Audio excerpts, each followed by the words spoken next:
नमस्कार। परख के आज के अंक में हम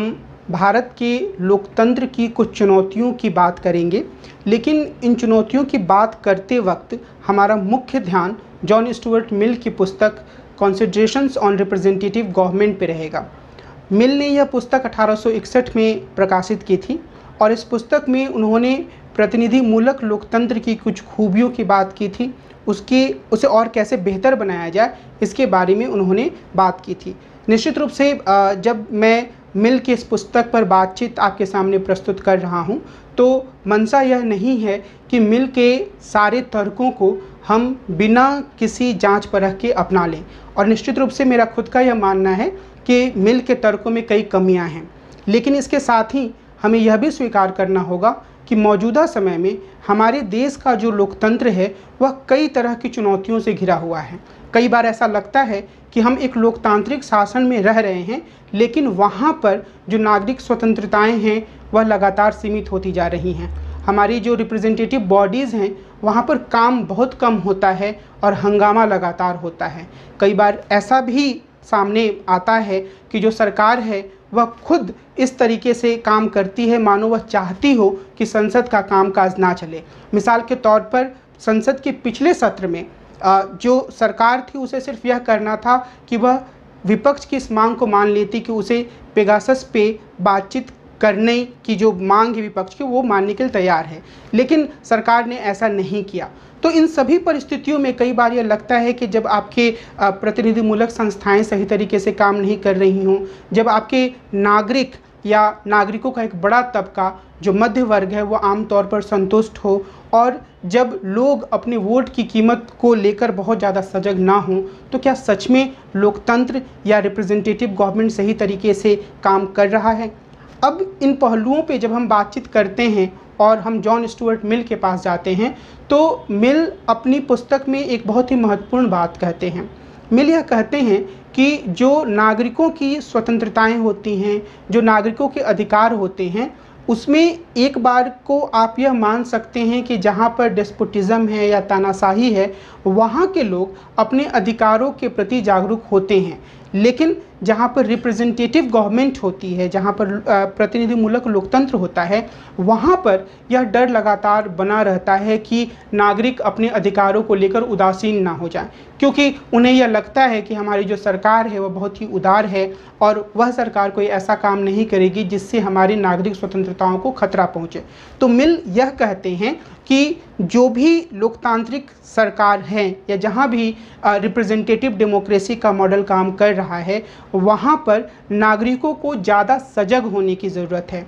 और यह सजगता सिर्फ सरकार के सामने ही ना हो या सरकार की गतिविधियों को लेकर ही ना हो, बल्कि यह सजगता सामाजिक जो प्रथाएं हैं, जो परंपराएं हैं, जो संस्कृति के मानक हैं, उनके बारे में भी हो कि कहीं से भी ये प्रथाएं, ये मानक इतने ज़्यादा ना बढ़ जाएं कि ये हमारी आज़ादी को नुकसान पहुंचाने लगें। इस लिहाज से जो सबसे महत्वपूर्ण बात हमें याद रखने की ज़रूरत है वो ये कि मिल एक किसी भी रिप्रेजेंटेटिव गवर्नमेंट की सफलता के लिए जागरूक नागरिकों की उपस्थिति को महत्वपूर्ण मानते हैं।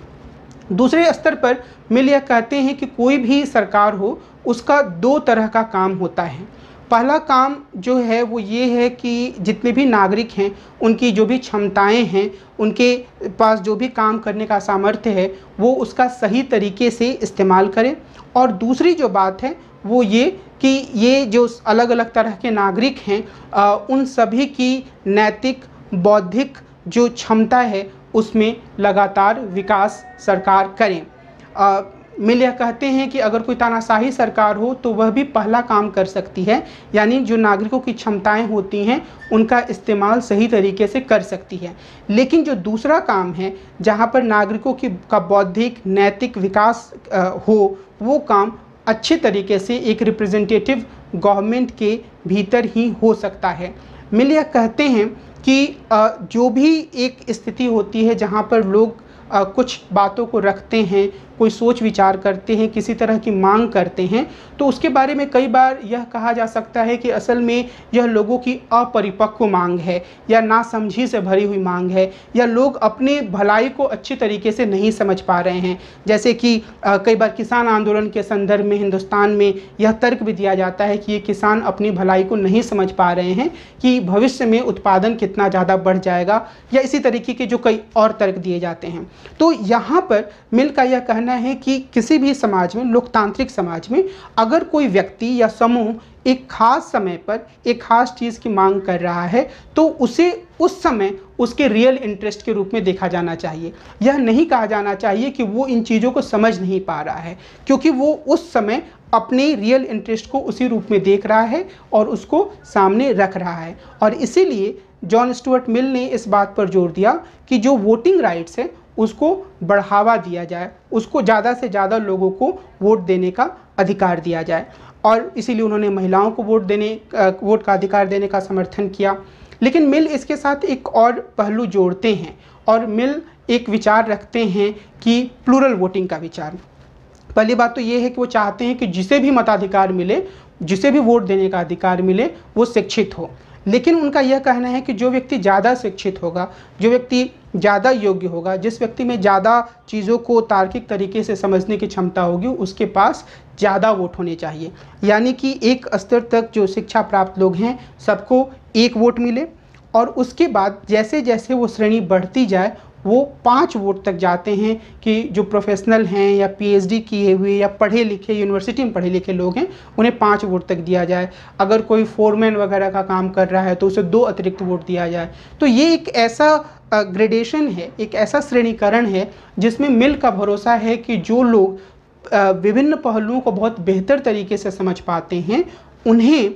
लोकतंत्र में ज़्यादा चीज़ों पे बोलने का अधिकार मिले, और यह अधिकार वोट देने के अधिकार के माध्यम से सामने आता है। हालांकि निश्चित रूप से मेरी इसके साथ, इस विचार के साथ गहरी असहमति है, जिसके बारे में मैं अपने इस पूरी व्याख्यान के आखिर में 1-2 बिंदु कहूँगा। लेकिन मिल एक अन्य महत्वपूर्ण बात कहते हैं, और वो रिप्रेजेंटेटिव बॉडीज़ के बारे में है। उनका यह कहना है कि जो रिप्रेजेंटेटिव बॉडीज़ होती हैं उन्हें हमें इस रूप में देखना चाहिए कि वो ग्रीवांस यानी कि शिकायतों को और विचारों को रखने का एक माध्यम है, और यह सुनिश्चित करने की कोशिश करनी चाहिए कि हर तरह का विचार जो कि देश में मौजूद है वो वहाँ पर, उस असेंबली में, उस सभा में या संसद में आ सके। किसी भी विचार का दमन ना किया जाए। यहाँ तक कि वो ये कहते हैं कि जो प्रोपोर्शनल रिप्रेजेंटेशन होता है, आनुपातिक प्रतिनिधित्व की जो प्रणाली होती है वो ज़्यादा बेहतर होती है, क्योंकि उसमें जो अल्पसंख्यक समूह होते हैं उन्हें भी प्रतिनिधित्व मिल पाता है। तो ये याद रखने की ज़रूरत है कि मिल यह चाहते हैं कि जब भी कोई विधायिका काम करे तो उस विधायिका का जो पहला काम है, उस पहले काम में वो हर तरह के विचारों को समझने का, उन्हें सुनने का काम करे, किसी विचारों का दमन ना किया जाए। अगर हम इस स्थिति की तुलना अपने देश की संसद से करें, जहां पर विपक्ष को बोलने नहीं दिया जा रहा है, जहां पर जब विपक्ष बोलते हैं तो सत्ता पक्ष के कई नेता हंगामा करते हैं, और जब सत्ता पक्ष के नेता बोलते हैं तो विपक्ष के नेता भी हंगामा करते हैं, इसमें कोई दो राय नहीं है। लेकिन ये एक आदर्श स्थिति नहीं है, कम से कम हमें इस बात को स्वीकार करना चाहिए। दूसरे स्तर पर मिल यह कहते हैं कि जो कानून बनाने का काम है वह एक्सपर्ट्स का है, यानी कि वो एक दो चीज़ों को साथ साथ लेकर मिल चलते हैं, एक पार्टिसिपेशन या भागीदारी और दूसरा कॉम्पिटेंस या सक्षमता या सामर्थ्य। तो वो ये कहते हैं कि कानून बनाने का काम जो है वो समर्थ लोगों को दिया जाना चाहिए जो उस क्षेत्र के जानकार हों, और वो एक कोडिफिकेशन की एक पूरी समिति जैसा कुछ बनाने का प्रस्ताव रखते हैं जिसमें कि विद्वान लोग हों, जो लीगल एक्सपर्ट्स हैं वो हों। और मिल यह कहते हैं कि यहाँ पर जो ये कॉम्पिटेंस की जो पूरी धारणा है या समर्थ होने की जो पूरी धारणा है, योग्य होने की जो पूरी धारणा है, उसमें दो पहलू जुड़े होते हैं। एक तो इंस्ट्रूमेंटल हो गया, यानी कि अगर मैं किसी विषय का ज्ञान रखता हूँ और मुझे उस विषय के बारे में कानून बनाना है तो मैं ये देखूँ कि जिनके बारे में कानून बन रहा है उनका हित सबसे अच्छी तरह से कैसे पूरा हो सकता है। और जो दूसरा पहलू है वो है मोरल कॉम्पिटेंस का। मोरल कॉम्पिटेंस का मतलब यह है कि मैं यह समझ पाऊँ कि जो चीज़ किया जा रहा है वह सही है या नहीं, वो किए जाने लायक है या नहीं, कहीं वह सरकार या बहुमत के सिनिस्टर इंटरेस्ट यानी कि जो आम लोगों का हित होता है उससे बहुत ही अलग स्वार्थी हित को तो नहीं प्रदर्शित कर रहा है। और अगर ऐसा हो रहा है तो ऐसे किसी भी कानून को बनाए जाने पर इस तरीके के जो लीगल एक्सपर्ट्स हैं उन्हें रोक लगानी चाहिए। हालांकि अगर हम फिर से अपने देश की स्थिति को देखें तो हम यह पाते हैं कि कई बार कानून तथाकथित एक्सपर्ट्स के द्वारा बनाया जाता है, फिर विधायिका में उस पर चर्चा होती है, लेकिन अक्सर हाल फिलहाल के वर्षों में भी और उसके पहले भी जो बहुमत है उसने जिस चीज़ को चाहा उसे वो बहुत आसानी से कानून में तब्दील कर देता है, भले ही देश की एक बड़ी जनसंख्या उसका लगातार विरोध करती रहती हो। बहरहाल एक अन्य महत्वपूर्ण बात जो जॉन स्टुअर्ट मिल कहते हैं वो ये है कि एक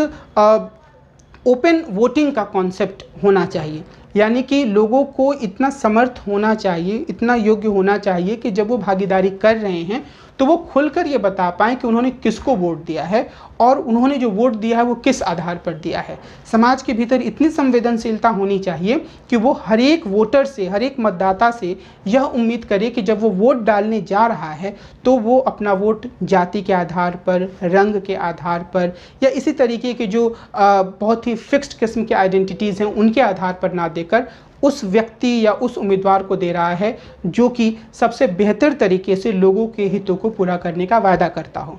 और ये अपने आप में बहुत ही आकर्षक प्रस्ताव है। लेकिन मैं ये कहूँगा कि जॉन स्टुअर्ट मिल का जो ये पूरा विचार है उसमें बहुत सारी चीज़ें ग्रहण करने योग्य हैं और उससे हम अपने लोकतंत्र को आलोचनात्मक रूप से देख सकते हैं, प्रतिनिधिमूलक लोकतंत्र को, और बहुत सारी चीज़ें ऐसे भी हैं जिन्हें हमें तीखी आलोचना के साथ देखने की ज़रूरत है। मिसाल के तौर पर जॉन स्टुअर्ट मिल का यह विचार कि ओपन वोटिंग होनी चाहिए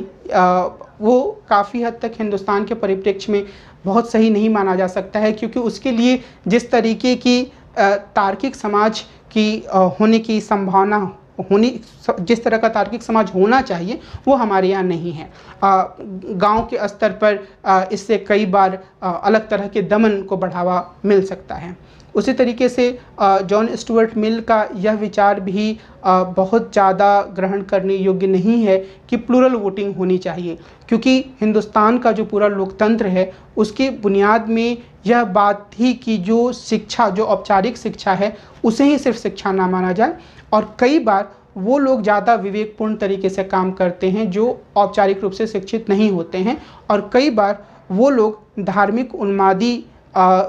समूह के रूप में काम करते हैं जिनके पास डिग्रियां होती हैं। तो ये एक फिक्स्ड पैमाना नहीं हो सकता है प्लूरल वोटिंग देने का। लेकिन इन कमियों के बावजूद, और ये इसके साथ ही ये कमी भी है कि जॉन स्टुअर्ट मिल जो है वो यूनिवर्सल फ्रेंचाइज का समर्थन नहीं करते हैं, और वो ये नहीं चाहते हैं कि जो लोग एजुकेटेड नहीं हैं उन्हें वोटिंग का अधिकार दिया जाए, उन्हें मत देने का अधिकार दिया जाए, और यह भी एक कमी के रूप में ही है। लेकिन फिर भी जॉन स्टुअर्ट मिल का जो पूरा विचार है उससे हम अपने लोकतंत्र को बेहतर तरीके से समझ सकते हैं। आज के समय में हमारी जो सबसे बड़ी समस्या है वह यह है कि नागरिकों का एक बड़ा समूह यह महसूस ही नहीं कर पाता कि वह नागरिक है। उसे कभी यह लगता ही नहीं है कि देश के स्तर पर जो चीज़ें हो रही हैं उसमें कई तरह की गड़बड़ियां हैं, उसे आवाज़ उठाने की ज़रूरत है। तो ये जो एक निष्क्रिय नागरिकता है और उसके सामने एक ऐसी नागरिकता है जो लगातार एक अलग तरह की राजनीति को बढ़ावा देना चाहती है, जो संप्रदाय के आधार पर हो, या जिसे कि बेंथम सिनिस्टर इंटरेस्ट कहते हैं, और मिल उस अवधारणा को लेते हैं, यानी ऐसा हित जिसमें कि अपना ही वर्चस्व स्थापित करने की चाह हो और बाकी सबके हितों को या सामान्य हितों की अवहेलना करने की बात हो, तो ऐसे लोग ज़्यादा सक्रिय दिखते हैं। तो ये जो मिल की एक अवधारणा है कि रिप्रेजेंटेटिव डेमोक्रेसी में लोगों को, नागरिकों को अपने अधिकारों के बारे में ज़्यादा सजग होने की ज़रूरत है, वह बहुत ही प्रासंगिक है। दूसरे स्तर पर जॉन स्टुअर्ट मिल का यह भी कहना है कि जो राज्य के जो दो काम हैं उन दोनों कामों को वही राज्य अच्छे तरीके से पूरा कर सकता है जहां पर जो विधायी सभा है, यानी कि जो लेजिस्लेचर है, वहां पर लोग खुलकर अपनी बातों को रख पाएँ, और वहां जो कानून बने वो कानून किसी समूह के, किसी मेजॉरिटी के या किसी सरकार के जो भयंकर हित होते हैं या जो घातक हित होते हैं, सिनिस्टर इंटरेस्ट जो होते हैं, उनका प्रतिनिधित्व ना करे। तो इस लिहाज से हम अपने संसद की कार्रवाई को देखें या काफ़ी हद तक, हालांकि नागरिकों का एक बड़ा समूह ऐसा है जो बोलता है, जो सवाल खड़े करता है, जो अपने अधिकारों के लिए लड़ता है, लेकिन एक बड़ा समूह ऐसा भी है जिसे यह भरोसा है कि वो अगर आवाज़ नहीं उठा रहा है, अगर वह खामोश है, तब भी उसके हितों की कोई उपेक्षा नहीं होगी। तो इस लिहाज से हम जॉन स्टुअर्ट मिल की इस पुस्तक से ये सबक ज़रूर सीख सकते हैं कि अगर या ये सबक ग्रहण कर सकते हैं कि अगर हमें रिप्रेजेंटेटिव गवर्नमेंट को सही तरीके से काम करने के लिए आगे बढ़ाना है तो नागरिकों को ज़्यादा सजग होना चाहिए, और जो प्रतिनिधि निकाय हैं वहाँ पर लोग अपनी बातों को सही तरीके से रख पाएँ, हर अल्पसंख्यक समूह की आवाज़ सामने आ पाए, यह सुनिश्चित करना चाहिए। और जो कानून निर्माण का जो काम है या कानून के क्रियान्वयन का भी जो काम है, वो किसी एक समूह, बहुमत या सरकार के जो अपने अत्यंत स्वार्थी और संकुचित किस्म के हित होते हैं उनसे संबंधित ना हो। जब हम ये कर पाएंगे तभी मुझे ऐसा लगता है कि जो वर्तमान में हमारे लोकतंत्र की जो स्थिति है उसे हम सकारात्मक रूप से बदलते हुए एक अच्छी दिशा में आगे बढ़ा पाएंगे। और अगर हम वर्तमान स्थिति से संतुष्ट रहते हैं तो निश्चित रूप से ये हमारे रिप्रेजेंटेटिव डेमोक्रेसी के लिए बहुत ही घातक स्थिति होगी। परख के इस अंक में मैं यहीं विराम लेता हूँ। अगले अंक में हम मिलेंगे और एक अन्य मुद्दे पर विस्तार से बात करेंगे। नमस्कार।